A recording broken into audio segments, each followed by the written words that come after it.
things. No, the way I put it together was like a sieve. Um, I started going through the interviews and finding themes and rearranging them by themes, and um, and then putting them in some kind of chronological order. The probably uh, which is not a rigidly chronological, but it's the chronology of themes. That is, at what stage in the history of the community a certain question becomes dominant, yeah? And then what happens to it in the course of time. But basically, it really was like quilting or mosaic, sort of. Well, taking things out of context and creating a new context, in a way, which sometimes I feel it's a violation of the complexity and unity of the individual narratives, and sometimes I think it raises everything to another level. But basically, this was a process, sort of sifting through and splicing. And often I let the connections were just made by a word. There's a word in one interview that evokes another word in another interview, and you put them together, and but it's very, very much by ear. And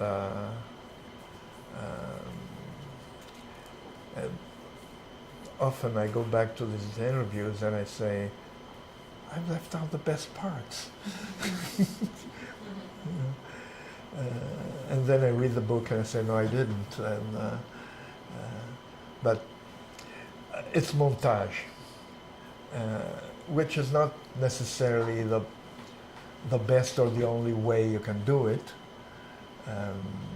But it's the way that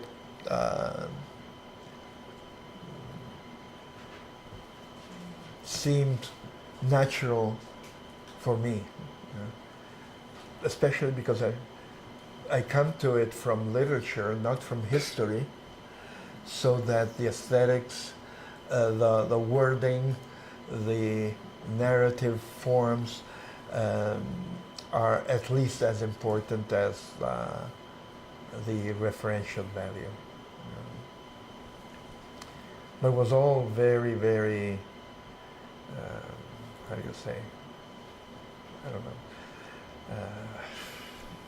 improvised in many ways.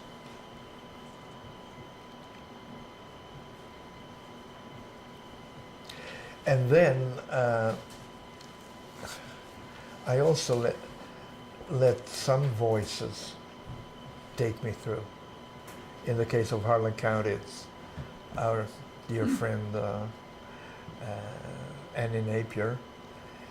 In the case of the Fosse Ardeatine, for some parts it's Gabriella, but basically I had this feeling that I was breaking up complex narratives. So I wanted at least one narrative to be their whole entire. So I took this story by this lady, Ada Pignotti, and each chapter begins with a couple of pages from her story, so that the story is all there. And then what I did was, at the end of each chapter, I gave a couple of pages to an individual narrative, so that there would be a sense of a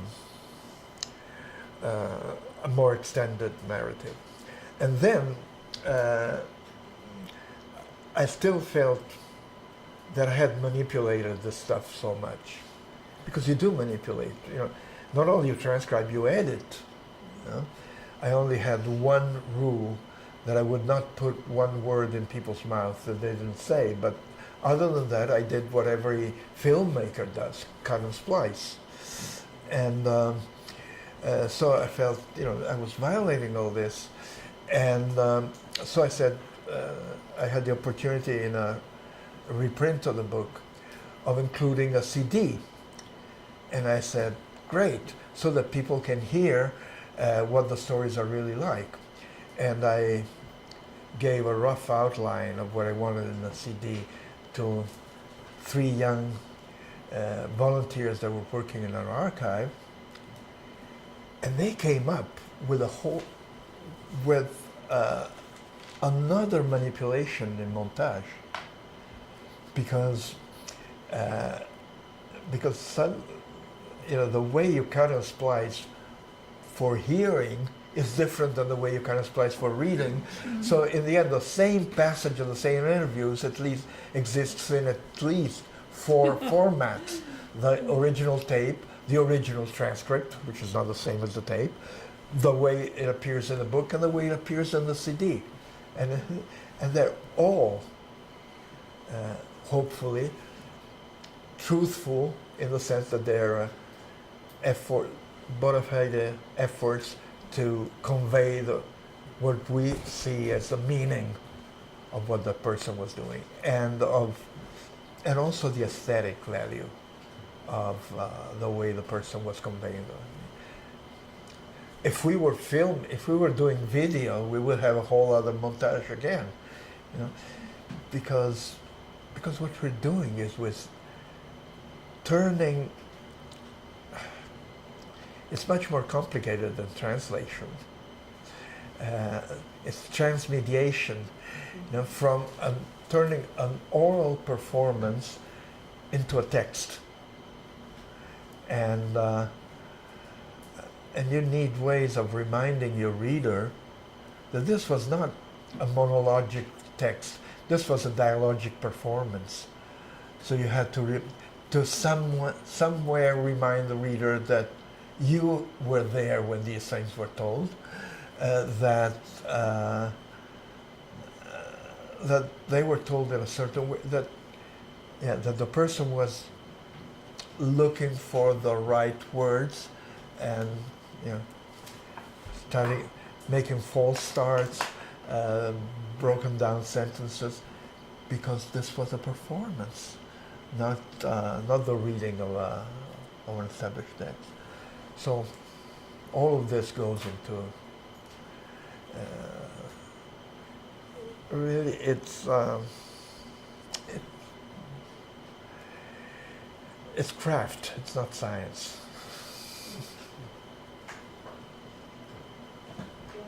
Yeah, I just going to follow that up by saying it's craft and not science, but yet you're trying to stay very faithful to emotional truth. Right? Yes. I mean, and you're hovering very closely there. Yeah. Not just to the emotional, to the actual truth of the actual words. Yes. Yes, definitely, and because the historical truth. So yeah, the meaning yeah, of the truth. yeah. In fact, I've always resisted the postmodern deconstructionist approach where all you have is the words and the text. No, there's something out there. Iliad, your text. These people were really killed, and so you had to be. And these words were really said. Were really told. The story may not be real, but it was really told. So.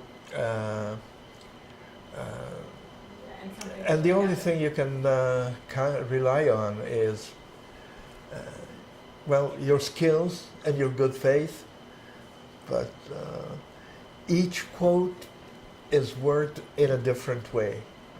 There are quotes where what is important is the facts. And there are quotes where what is important is the effort to tell the facts. And you use those quotes in different ways. You edit them differently. But the aim is, yes, to try and tell the truth as close as possible. I'm having a little trouble formulating this question, so please bear with me, and thank you.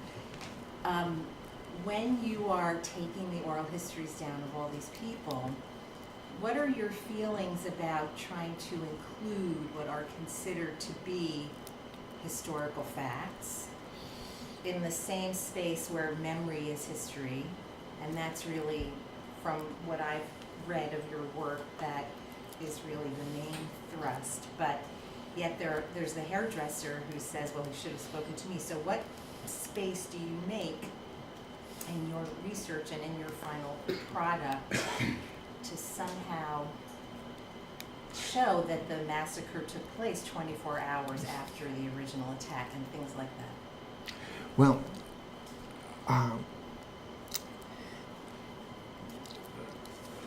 here's another of my little formulas, which is when you do this kind of work, you are three people.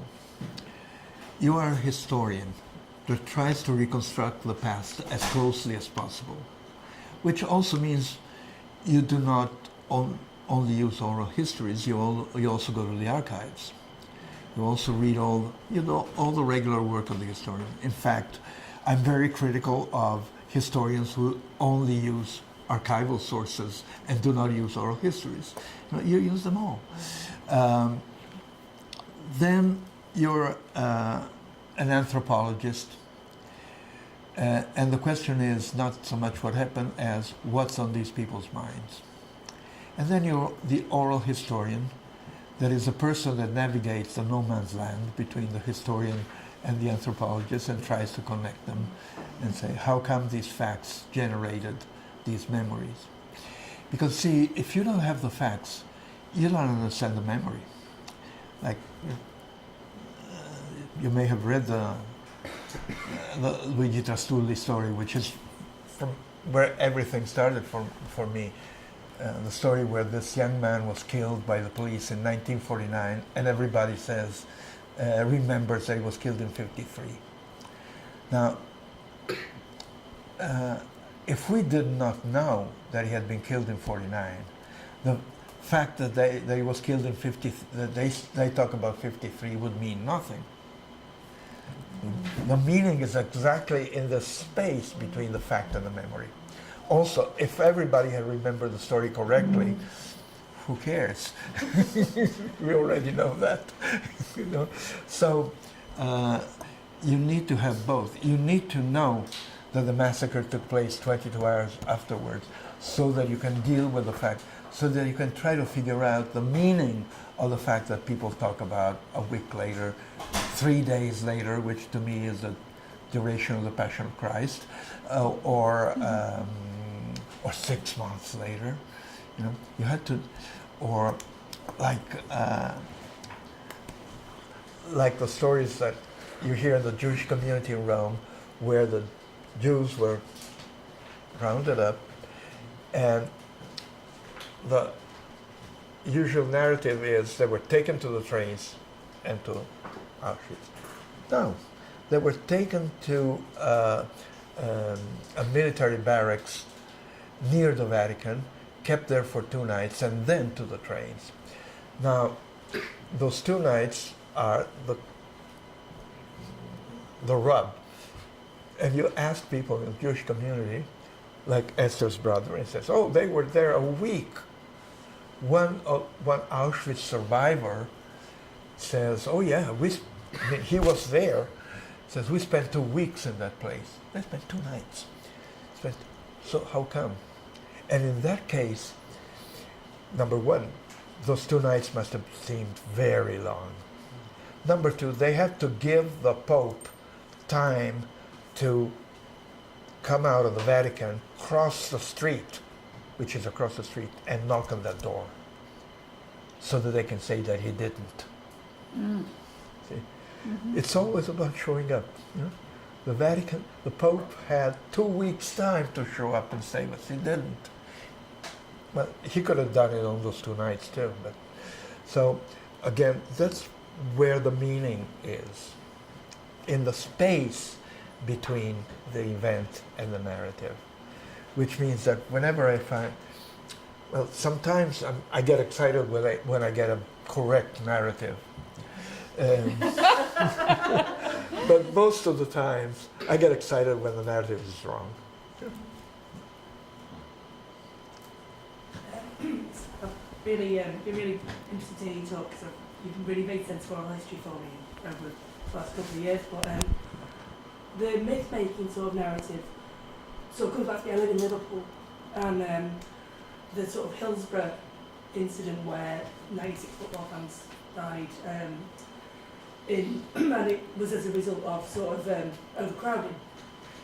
And the story that you're telling about sort of the way in which it's interpreted was that because of Liverpool's reputation in the country at the time, people said, oh, well, it was the fans' fault. They were obviously, there'd been hooligan incidents in the past, it was the fans' fault. And the city itself, actually, in opposition to what you're saying about Rome, has always supported the families and the survivors, but the national narrative was different and suggested that it was the fault of the fans. And I really found what you're saying there ringing true in terms of, if this happened, then we've got to find a fault, and the fault was with that. It was only recently that people were exonerated, but that story certainly rings true for what happened at Hillsborough.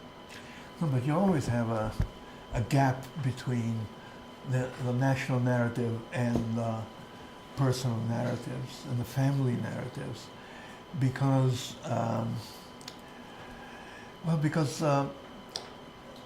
number one, the narrators are different. Institutions think differently than individuals. Also, a national narrative leaves out a number of details which are crucial to the personal, to the family narrative. And also, the meaning. Okay. I had my favorite, one of the stories I begin with. I was going to write this book on, because I had found out this discrepancy between 49 and 53. So I decided I would go to Terni and write a book on the events that took place between 49 and 53. Incidentally, the book is now a history of Terni from 1831 to 2015. Sort of like History of Rome, Fosse, Ardeatine. Well, I wanted to do the history of Rome. Unfortunately, Fosse Ardeatine gave me some kind of focus. But so I did the first interview with a man who had been involved in 53. After the interview was over, his wife grabbed the microphone, which is usually the opposite. You're interviewing women and the husband breaks in. She grabbed the microphone and she told me the story. The reason my family came to Terni is that my great-grandfather, who came from a wealthy family, married my great-grandmother, who was a peasant, and the family didn't like them. So the day they got married, he took his wife home, and he said, "Stay here. I'm going out shopping for meat."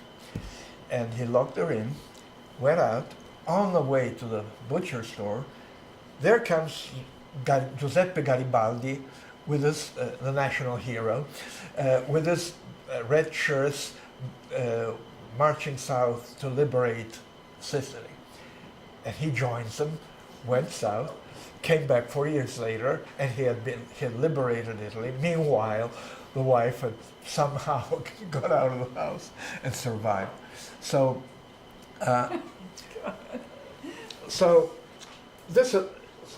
what is the national narrative? The national narrative, wherever you, one thing about Garibaldi, he really covered the territory. He marched from Rome to Ravenna, he marched from Sicily to Naples, so he's been everywhere. So wherever you go, there'll be a sign, Garibaldi slept here. And he is the national hero. He's a national liberator. So everyone who has a relative who was involved with him is proud. It's a story of family pride. However, they're all stories of people who broke from the family to join Garibaldi. They're all anti-family stories. The other hero from my neighborhood where I grew up, he ran away from, he was studying to be a priest, and he ran away from the seminary to join Garibaldi, and he wasted all his family's wealth to support the cause. They're all so you have a national narrative of heroism and liberation, and you have a family narrative that buys into the national narrative, but in fact undermines it, because at the time when the ancestor joined Garibaldi, who was not the national hero yet, he was an outcast on the road, wearing long hair. I grew up in this neighborhood near Terni, a parish of maybe 1,000 people. In 1849 and 50, at least 50 men from that village joined Garibaldi. So it's it's a local myth. Number one, nobody told me when I was in school there. Nobody mentioned. And I interviewed the parson, the priest, and he said, Garibaldi was only a lucky bandit. So when these people joined Garibaldi, they joined a lucky bandit who fortunately was lucky. So it became national narrative. Before it was a national narrative, it was something entirely different. So I think you have these levels where they talk about the hero before he became the hero. And also the other thing is, the national narrative is monuments. And I think one of the questions, it's about how glorious we are, how much in the case of Italy, or also in the case of post 9/11 U.S., how much we suffered, but it's never about how many we killed. And I think one of the functions of memory and oral history is to disturb the monumental narrative. And I for one story that's beginning to be told is the history of Italian colonialism, of Italian war crimes, because our national narrative is we Italians are good folks. We love those people. We're not like the British. We civilized them. And turns out we invented air bombings. We set up extermination camps in the desert. We use illegal weapons and gas. Who's telling this story? You know who's telling it? The Ethiopian and Libyan immigrants who are now part of a multiple Roman memory because they're part of the community now. And they're telling that story. It was just I was thinking of this earlier, but just as you were saying that. Can you speak a little bit louder? Yeah, I'll speak louder. Sorry. I was thinking about this earlier, but what you just said brought it up for me again in terms of some of your talk resonated with me and some of the work I do in Canada around identity and histories of colonization and a kind of period at this moment in time. So my family is not Indigenous to Canada. There's a Scottish settler background, and there's this kind of huge moment around people beginning to learn more about these histories, but then this huge backlash also in terms of this, like how you said, it challenges this narrative that people's entire identity is connected to, and so their political, social identity, where they live, why they live there, that this is their land, this is theirs. So just it was really useful in terms of thinking through some of the backlash and violent backlash to that people are having, and so I'm trying to understand that better. So. Yeah, I'm thinking of that memoir by Alice Munro, The View from Castle Rock, was it? That's exactly about that. Yeah. But also, you talked about Liverpool. There's a story about this. The story that at least that you heard in all the Italian British communities about the Arandora Star, which was this ship that, well, you know, when Italy declared war, Italians were rounded up, and somebody told Churchill, "Look, some of these people are anti-fascists that came here," and he said, "Call her the lot," and so several hundred were loaded on this ship, and they were taking them to Canada, and it was sunk, and they all died. So I remember writing an article about this story, and a friend of mine, not English, not British, communist, journalist, and so he called me up and said, "Sandro, you don't talk bad about Britain because they saved us in World War II." I said, "I'm not talking bad about Britain. I'm only trying to include these people in history." So you have maybe in this case a European narrative of British heroism that saved us from the Nazis, and then you have this village narrative, because there's about 150 of these men came from a little village near Parma, and this village, Bardi, is all about this tragedy. But so it teaches you to keep different levels of narrative together and to